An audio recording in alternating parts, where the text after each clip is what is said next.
Well, I thought I'd get out today and come and hang out along our local green belt and creek that runs through it near our house and chat a little bit about my history, I guess. Let you know a little bit more about me.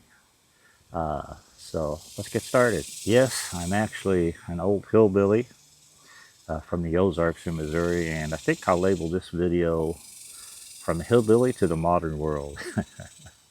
I'll explain that as we go along. And yeah, I got my favorite hat on today. This hat is about 35 years old. I got it in 1992 when I went to Riyadh, Saudi Arabia in Desert Shield. Had a cushy job after the Desert Storm folks got done, but that's a story in itself. Where am I from? Well, like I said, from the Missouri Ozarks. I was actually born at home in the 1950s. One of the last kids in my family to be actually born at home. And funny story about that is my brother, older brother, drove like a bat out of you-know-where to get his girlfriend and come to see the new baby, come to see me. But on the way back, dropped off his girlfriend and rushing back to get back home, he had an accident. Tore up his car, but luckily he made it out okay. So that's kind of a family story there about my brother Paul. But yeah, I grew up on a farm in the hills of Missouri. River running through the farm, and my dad acquired acreage over his life. He started with a small farm, and it was in an area where their family had grown up from the time he was a kid. But over the years, he acquired about 680 acres along the Black River in Missouri. And in fact, they recently had some serious floods there the last couple of days. That happens occasionally in that neck of the woods, about every 20 years or so. But hope everybody is doing okay. I think there's a few missing people, so we hope they find those soon. Growing up as a kid in the Missouri Ozarks on the farm is really an idyllic setting because we got to play all the time. We had lots of animals and pets. Could basically play wherever we wanted to as long as Mom knew where we were at, and we got home for supper. We were in good shape. Occasionally we'd get our little butts in trouble, and there's a story behind that too. Probably about 5 or 6 years old, and one day I did something wrong and Mom came after me, and back then the easiest thing to do was just go cut off a little switch off the peach tree out in the yard and whip your little butt. But I decided I was going to run. I tried to run. That was the last time I tried to run. But Mom caught me. She made sure I wouldn't be running again. So I guess it served me well. I learned how to behave. I ended up with 2 sisters along the way, younger sisters. And another funny story about me is, I think when I was about 3 or 4 years old, my parents decided to move temporarily to Wisconsin. My dad worked in the timber industry, and so at that time they needed people to work in that industry up there. So he went and took us with him. We lived in a little house in Sharon, Wisconsin, near the southern border with Illinois. And the funny thing is that I got used to walking on sidewalks.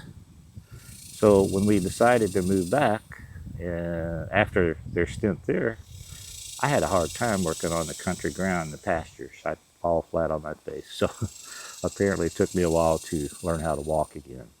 1964, our house burned. It was a fairly humble house, although Dad had improved it over the years, had indoor plumbing and all that by the time it burned. But we were headed to a family reunion that day, and somebody called my brother who was en route and told him our house had burned. So we quickly turned around, and sure enough, it had. So we started looking for a place to live. And no, we didn't end up in a trailer park like you might think, although I'll tell you a little more about that later. There was a doctor from St. Louis, Missouri, who owned a old 100-year-old farmhouse just a few, well, maybe a mile, half a mile from where our house was. So Dad called him and asked if he would mind if we moved into that house for a while. Of course, he had no problem with that. They only came down every once in a while from St. Louis.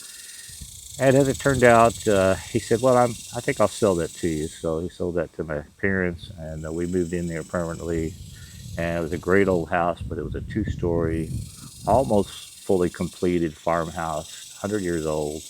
And so we had lots of fun exploring the upstairs and attic in that house.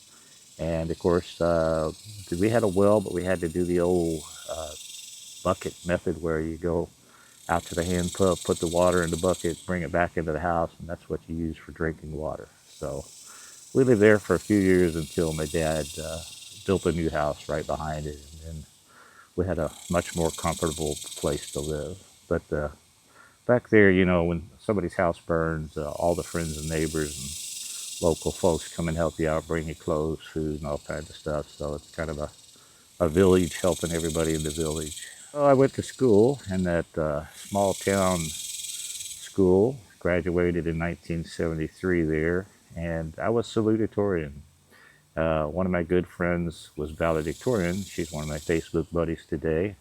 Uh, but of course, there was a total of 21 people in our graduating class. I think about 21. So, you know, maybe I was 90th percentile at that point, but when I went off to college, it didn't make a heck of a difference as far as having the ability to succeed in college.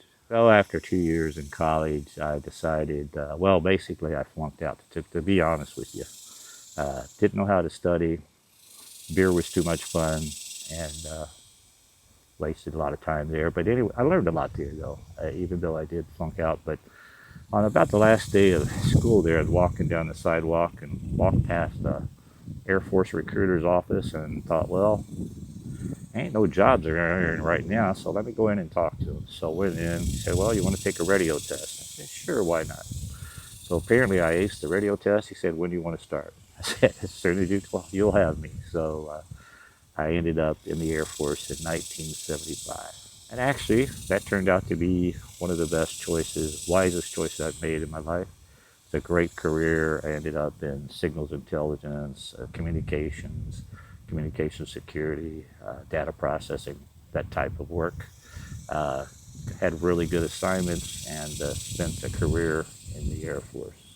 Now, some of you might think, well, how'd a hillbilly leave the Missouri Ozarks and end up where he is now? Well, to be honest with you, there's quite a few smart people in the Ozarks. I may not be one of them, but there's quite a few people that have no problem changing their lifestyles, getting a job, and succeeding away from the Ozarks. Of course, we all have fond memories of getting back to the Ozarks, especially to visit, and so that's fun. But yeah, just because we're Ozark hillbillies doesn't mean we're totally stupid. In fact, just to give you an idea, if you watch American Got Talent, you'll know that Hannah Harper won this last season. Well, guess where she's from? She was, I think, born and raised in the little town close to where we grew up. And a lot of other people, I think the Ronald McDonald's second Ronald, the clown, was a guy by the last name of Nash who grew up in that area as well. So you just never know what those Ozark Hills can produce. A lot of great music and a lot of folks that migrate from there to the big cities and have successful careers in major corporations. But anyway, I retired from the Air Force in 1993 and went to work for Texas Department of Transportation here in Texas, and that was a great career as well. Got my hands dirty doing a lot of other computer work as well as alternative fuels and all kinds of things. So that was a good move on my part. I did miss a little stint that I should probably mention, and that was in my first assignment was actually, at the time, couldn't tell anybody where it was, but it was an operating location at the National Security Agency. But back in 1975, there were no signs that even told you what the building was, and you couldn't tell anybody where you were, things like that. Now you can go on the internet and their website and tell you all about it. But that was the first assignment. They walked in one day and said, who wants to go to the Philippines? We're going to reopen the signals intelligence site there. I said, well, why not? Sounds like a fun place to go. So I got there and quickly married my Filipino wife, and we'll be married 50 years this coming January. So that was a good deal. Got a couple sons out of the deal and some great grandkids that I love. So that worked out pretty well. we go back every once in a while to visit the Philippines and have a good time there. She she has a house that's still in the neighborhood where she grew up, so lots of relatives and people that know each other, and we have a good time hanging out with them when we go visit. So at this point in my life, I'm just retired and trying to spend as much time as I can with my granddaughters and grandson, and especially the two youngest ones. They're out of town this weekend. They'll be back tomorrow, and I'll get to see them again. And of course, we have a good time when we get together. I won't admit that I spoil them, but you can guess. Just before, but I'll give you a sample view here of our beautiful green belt where we live in Central Texas, and it's just a great place. Our house is 1 block away from it, and my wife walks the hike and bike trail every day. I don't go every day, but I get out as often as I can. So here's a little spot where I'm sitting, and you'll notice the rocks and creeks, and it definitely reminds me of the hills of Missouri. Our river on the farm where I grew up, much bigger than this little creek, but it has similarities with the trees and rocks and terrain. Luckily here we live up on a little hill, so even when this floods, which it actually can occasionally, this little creek is about a foot deep right now, but when there's a heavy flood, it can get up to 10, 15 feet deep or maybe more. So I hope you enjoyed this little video and give you a brief history of my hillbilly life and migration to the modern world. By the way, it's kind of interesting that even the folks in the Ozarks now, with today's technology, with the internet, with smartphones, it's just like in the Philippines. You don't have to live in an urban center to be wise in how to use technology. In the Philippines, everybody has a smartphone and they use it continuously, and not always just to play games. It's how they buy things, how they sell things, how they coordinate with people, and so they use it wisely. And the same thing happens in the hills of this country now. If they have a good connection, they can use it just as well as anybody in the big cities. So keep that in mind. Ozark hillbillies are pretty creative. Take care, and we'll talk with you later. I don't know if you watched the show The Ozarks, but it gives you a good stereotypical example of how many people consider the hillbillies who may live in the Ozarks. The funny thing is, like I say, it's exaggerated, but there are some characteristics that are accurate. But not every hillbilly lives in a trailer or a trailer park. In fact, one of my aunts, Aunt Millie, they lived in a a trailer home in a nearby town, but their home was immaculate. I mean, there wasn't a speck of dust on the floor, counter, or anywhere. And what was funny is every 2 to 4 years, she would replace the carpet. It didn't matter. It might look brand new. She would replace it every time. And her and my mom and their sisters and brothers, when they were young, they grew up in the Depression. So they grew up in a dirt floor shack, basically. That's all they had. And they ate vegetables from the garden, fish out of the creek or river, and that's how they survived. So once they got older, got past the Depression, had decent jobs, and had a little bit of money, they weren't going to go back to that life. So they made do with whatever they could, and yet their homes were totally immaculate, and you'd never know how they grew up as kids. So just keep that in mind when you visit places or you think of people who you might think don't live like you do. They may live better, actually.